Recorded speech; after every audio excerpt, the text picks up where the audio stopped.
Por mais de uma década, milhões de telespectadores acreditaram estar assistindo a algo inabalável. Um homem que nunca desistia. Um veterinário que parecia imune ao cansaço, ao perigo e até mesmo ao próprio tempo. O Dr. John Paul não era apenas uma personalidade da televisão. Ele era um símbolo de resistência. Mas por trás das mãos firmes e do sorriso familiar, algo se construía silenciosamente rumo a um momento que ninguém previa. E quando esse momento finalmente chegou, não mudou apenas o programa, mudou tudo. O homem antes do mito. Muito antes das câmeras de televisão o seguirem por celeiros enlameados e chamadas de emergência no meio da noite, John Harpole era simplesmente um rapaz do campo moldado pela escassez, pela responsabilidade e por animais que dependiam dos cuidados humanos para sobreviver. Ele nasceu em 4 de setembro de 1942 na pequena vila de Watering, em Drenthe, na Holanda, um país que ainda se recuperava da devastação da Segunda Guerra Mundial. A comida era escassa, os recursos limitados e a sobrevivência exigia disciplina. John era o caçula de 6 irmãos e cresceu em uma fazenda leiteira, onde o trabalho não era opcional e a infância terminava cedo.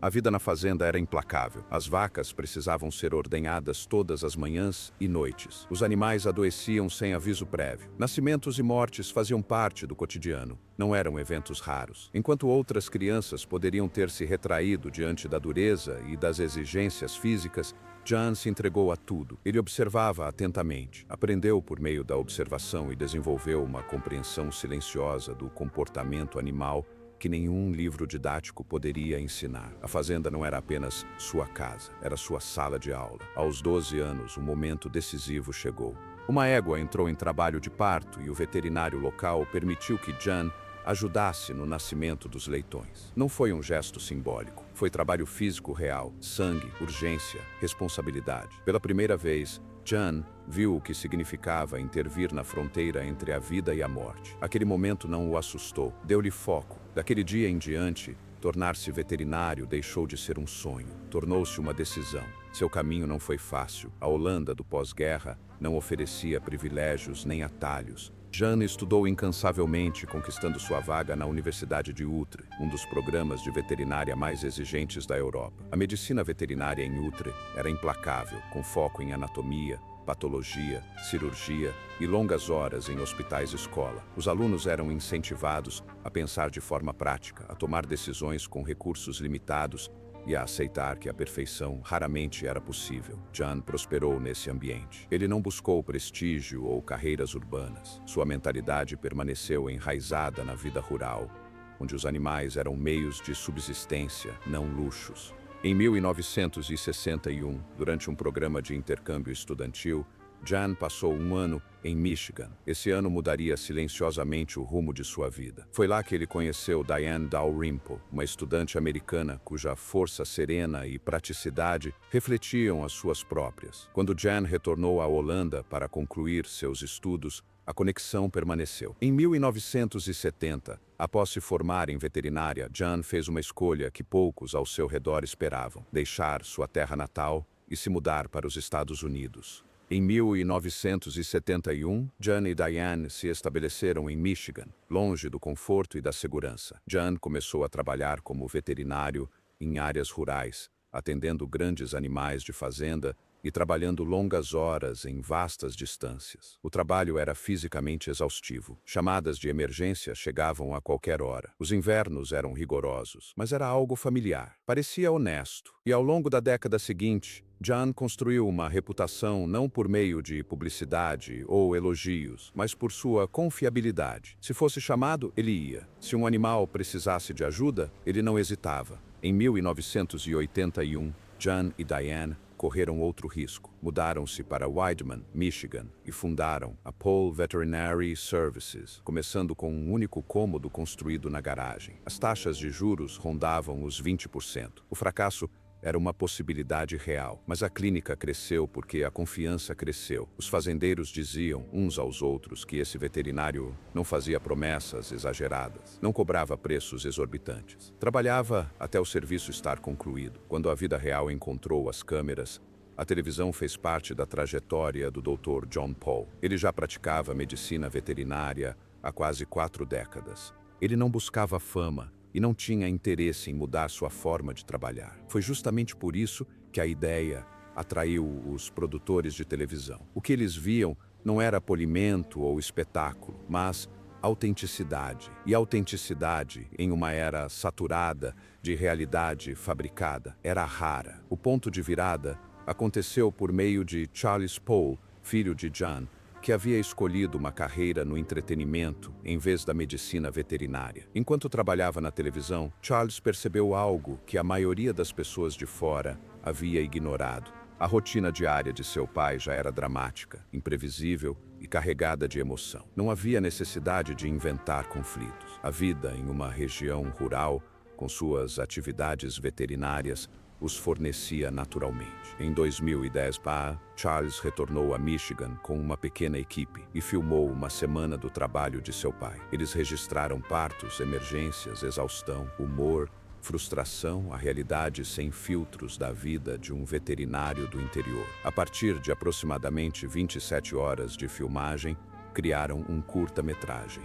O National Geographic Wild reconheceu imediatamente o que tornava o programa fascinante. Não se tratava de uma atuação. John Paul não esperava pelas câmeras. Ele não repetia suas ações, não parava para dar explicações. A equipe precisava segui-lo, muitas vezes rastreando seus movimentos por GPS, apenas para acompanhá-lo. Quando o incrível Dr. Paul estreou, o público reagiu positivamente, não porque os casos fossem chocantes, mas porque o homem no centro das atenções parecia real. O programa rapidamente se tornou um dos maiores sucessos da emissora. Os telespectadores se identificaram com a honestidade direta de John, sua recusa em dramatizar os resultados e sua crença de que a medicina veterinária era sobre servir, não sobre perfeição. Ele não prometia milagres, prometia esforço. Essa abordagem ressoou profundamente, especialmente com as famílias rurais que viam suas próprias vidas refletidas em seu trabalho. Mas as câmeras mudaram mais do que a visibilidade, mudaram a escala. As filmagens exigiam cerca de 100 horas de material por ciclo de episódios, distribuídas ao longo de 8 meses a cada ano.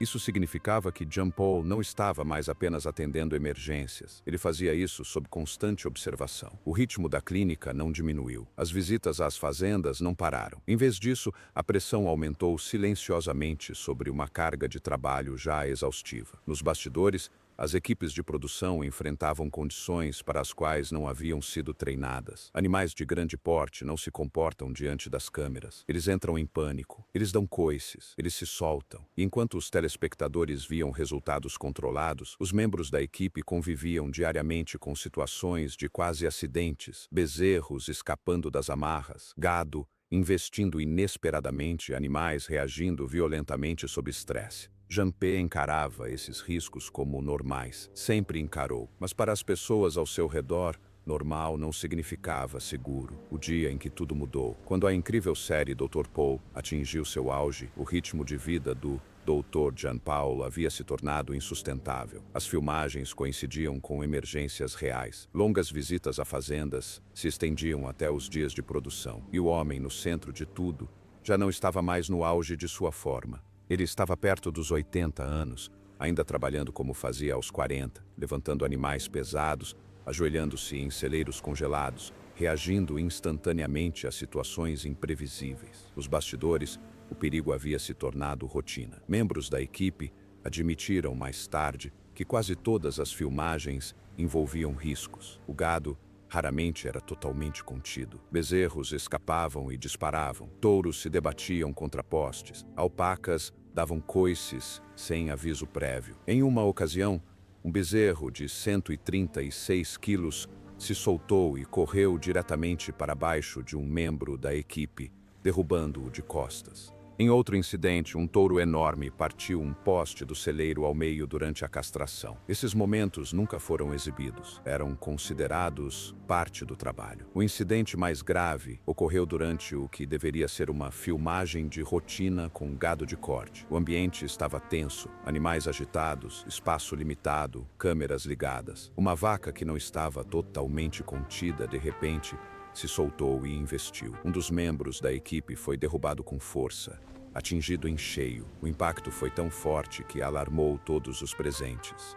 O que agravou a situação foi a perda das imagens. Não houve reprise dramática, nenhum aviso aos telespectadores. Somente as pessoas na equipe sabiam o quão perto estiveram da catástrofe. Aquele momento mudou a atmosfera para sempre. Pela primeira vez, os riscos não podiam mais ser minimizados como parte da vida rural. Os executivos da emissora começaram a fazer perguntas que haviam evitado por anos. Quantos incidentes quase fatais haviam ocorrido? Quantas lesões não haviam sido documentadas? O que aconteceria se o próximo impacto fosse pior? Se envolvesse o próprio veterinário? O Dr. Paul, fiel ao seu estilo, não encarou o incidente como um ponto de virada. Continuou trabalhando, reforçou as normas de segurança sempre que possível, mas a idade já não estava a seu favor. Seus reflexos estavam mais lentos. O equilíbrio já não era o mesmo. O trabalho que antes lhe parecia instintivo, agora acarretava consequências que não podiam ser ignoradas. Pressão, perdas e um corpo que não conseguia acompanhar o ritmo. À medida que as preocupações com a segurança aumentavam,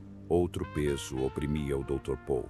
Jean Paul, uma vida muito mais difícil do que câmeras ou análises de seguros. Sua vida pessoal estava se desmoronando de maneiras para as quais nenhum treinamento profissional poderia prepará-lo. Em fevereiro de 2016, sua família foi abalada pela morte de seu genro, Gregory Scott Butch, após uma longa batalha contra o câncer. Gregory não era apenas da família por casamento. Ele estava profundamente enraizado na casa dos Paul. Sua perda deixou um silêncio que o trabalho não conseguiu preencher. Então, em setembro de 2019, a tragédia atingiu novamente, desta vez com uma finalidade devastadora. Doutor, o neto de Paul, Adam James Butch, morreu repentinamente com apenas 23 anos. A perda foi abrupta, chocante e impossível de racionalizar. Para um homem que dedicou a vida a salvar vidas, a impotência daquele momento foi mais profunda do que qualquer coisa que ele já tivesse conhecido. As pessoas próximas a ele notaram uma mudança. Ele ainda aparecia, ainda trabalhava, mas a facilidade, a leveza que os telespectadores reconheciam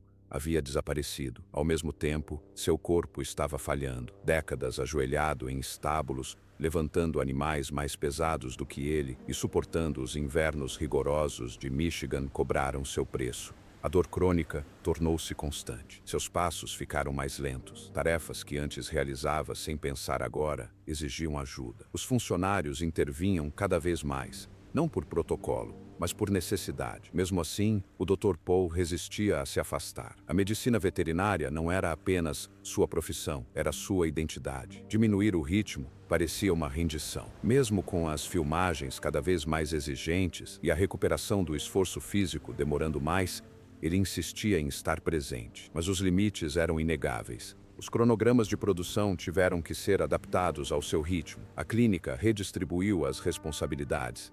A figura imparável que o público conhecia agora se mostrava visivelmente humana. As críticas vindas de dentro da própria profissão veterinária acrescentaram mais uma camada de tensão. Processos judiciais, decisões sobre liberdade condicional e apelações se desenrolaram publicamente, questionando os métodos nos quais ele havia se baseado por décadas. Algumas decisões foram anuladas, outras mantidas, mas o dano emocional permaneceu. Todos os desafios pareciam convergir de uma só vez: luto, envelhecimento, escrutínio e exaustão. No início da década de 2020, ficou claro que algo fundamental havia mudado. O programa ainda estava no ar, a clínica ainda funcionava, mas o homem que mantinha tudo unido carregava mais responsabilidades do que nunca. E pela primeira vez, era mais do que ele podia suportar. A decisão que ninguém queria tomar. No início da década de 2020, a questão em torno do incrível Dr. Paul não era mais sobre audiência ou popularidade. O programa ainda era um dos mais reconhecidos do National Geographic Wild. Havia alcançado marcos importantes, conquistado um público fiel e se tornado parte integrante da identidade do canal. A pergunta era mais simples e muito mais incômoda. Seria possível continuar com segurança? Internamente, a resposta estava se tornando cada vez mais difícil de evitar. As revisões de segurança se acumulavam. Os relatórios de incidentes contavam uma história que os telespectadores nunca viam. Membros da equipe derrubados por gado, animais se soltando das amarras, situações de emergência se desenrolando mais rápido do que as câmeras conseguiam reagir. Os custos do seguro aumentaram. As preocupações com a responsabilidade civil se intensificaram. O ambiente que antes parecia administrável agora se mostrava cada vez mais instável, especialmente com um chefe de equipe idoso, cujo trabalho não podia ser dissociado do risco físico. Ao mesmo tempo, as críticas vindas de dentro da própria profissão veterinária atingiram um nível constante. Múltiplas queixas, decisões disciplinares e recursos mantiveram o programa sob constante escrutínio. Algumas sanções foram anuladas devido a lacunas na regulamentação veterinária de Michigan. Outras foram mantidas. Mas, independentemente dos desfechos legais, o impacto na reputação foi real. Para uma emissora construída sobre credibilidade educacional, a tensão tornou-se impossível de ignorar. O próprio Dr. Paul não pressionou pelo fim do programa. Ele nunca anunciou sua aposentadoria, nunca se afastou publicamente. Mesmo com seu papel na Paul Veterinary Services cada vez mais limitado, ele continuou a dar consultoria, a participar de programas e a insistir em estar envolvido. Mas a realidade era clara para aqueles mais próximos a ele. Ele não conseguia mais manter o ritmo que fazia do programa o que ele era. E sem esse ritmo, a própria premissa começou a ruir. Nos bastidores, a equipe do National Geographic Wild analisou todos os fatores: segurança, responsabilidade, ética, sustentabilidade. Não houve um único evento a ser apontado publicamente. Nenhuma declaração dramática, apenas a conclusão silenciosa de que os riscos agora superavam o que o programa poderia oferecer de forma responsável. No início de 2024, a decisão foi tomada de encerrar a série após mais de 2 décadas de episódios. O que restou depois que as câmeras pararam? Quando o incrível Dr. Paul finalmente chegou ao fim, não houve um momento de colapso, nenhum escândalo público, nenhum discurso de despedida dramático que explicasse tudo. Em vez disso, o que restou foi algo mais tranquilo e muito mais sóbrio. Um homem na casa dos 80 anos, à beira de uma vida dedicada quase inteiramente ao serviço, finalmente forçado a diminuir o ritmo. Aos 83 anos, o Dr. John Paul não é mais a figura incansável que os telespectadores conheceram inicialmente. Seu papel na Paul Veterinary Services mudou. Veterinários mais jovens agora carregam o fardo físico das visitas a fazendas e emergências. O Dr. Paul oferece consultoria, aconselhamento e está presente quando pode. Mas os dias de invadir estábulos a qualquer hora ficaram para trás. A clínica que ele construiu a partir de um único cômodo em sua garagem ainda está de pé, mas seu futuro parece incerto sem o homem que sempre foi seu coração pulsante. O que a série nunca conseguiu capturar completamente foi o custo cumulativo. Décadas de trabalho braçal deixaram seu corpo desgastado e frágil. Anos de escrutínio público questionaram métodos que ele antes praticava sem hesitar. E as perdas pessoais, especialmente a morte de seu neto, Adam, o transformaram de maneiras que nenhum público conseguiu perceber por completo. Para alguém cuja identidade era baseada em salvar vidas, o luto trouxe um tipo de impotência que ele jamais havia conhecido. O acidente que mudou tudo não foi apenas o momento em que um membro da tripulação se feriu ou quando a segurança deixou de ser um problema. Foi o ponto em que todas as pressões invisíveis colidiram. Idade, risco, perda, responsabilidade e exaustão, forçando um acerto de contas. As câmeras não pararam porque a história acabou. Pararam porque o custo se tornou muito alto. Você acredita que o incrível Dr. Paul encerrou suas atividades no momento certo ou deveria ter se afastado antes para sua própria segurança? Compartilhe sua opinião nos comentários. E se esta história te emocionou, não se esqueça de curtir, se inscrever e acompanhar mais histórias inéditas por trás dos rostos que pensamos conhecer.